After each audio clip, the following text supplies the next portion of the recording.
Hi everyone, happy day po and I hope you are happy today.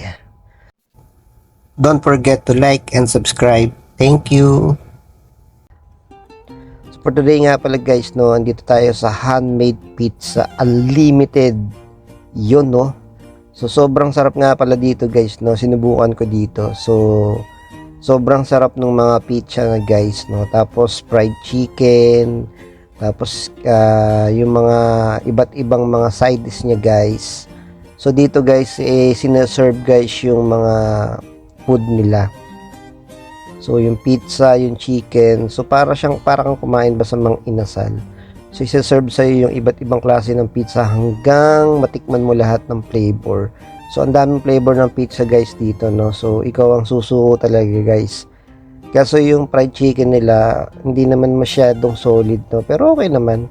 Ang nagustuhan ko talaga yan, guys, oh, yung carbonara na yan. Sobrang solid yan, guys. Sobrang sarap.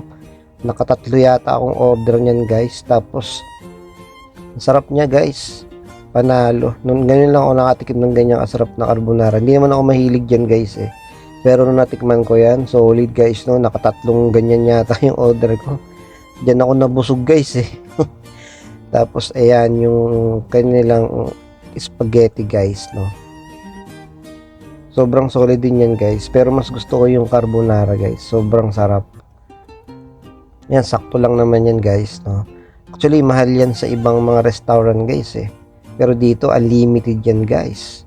Hanggang magsawa ka guys, no. So yun, nagustuhan ko talaga yung carbonara. Tapos yung pizza guys, no, grabe, solid. Talagang magsasawa ka, talagang lahat ng flavor pwede mong tikman dito. So isineserve yan lagi guys, no, iba't ibang mga flavor. Tapos yung fried chicken unlimited din yan guys, kaya lang hindi ko masyado yan, siguro mga naka 4 pieces lang ako yan guys, kasi doon ako nag-focus sa pizza guys, kasi sobrang solid guys. Pero aso nabusog ako dun sa carbonara eh.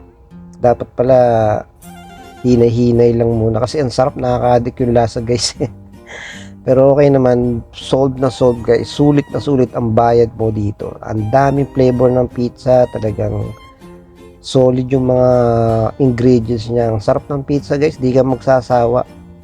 Hanggang dun sa pinakahuling serve ng pizza, yung mga may mga flavor na iba't iba, may chocolate flavor, ay kumbaga parang nagde-dessert ka na guys, no.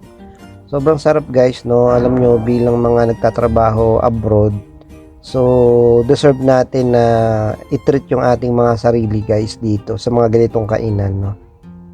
Yan guys, yung ice cream nila solid. Fruit salad, talagang ngayon lang ako nakatikim ng ganyan guys, no. So yun guys, enjoy natin palagi yung life natin, and always remember, be good and always be positive sa buhay natin. Mag-iingat tayo. Thank you for watching. God bless you all.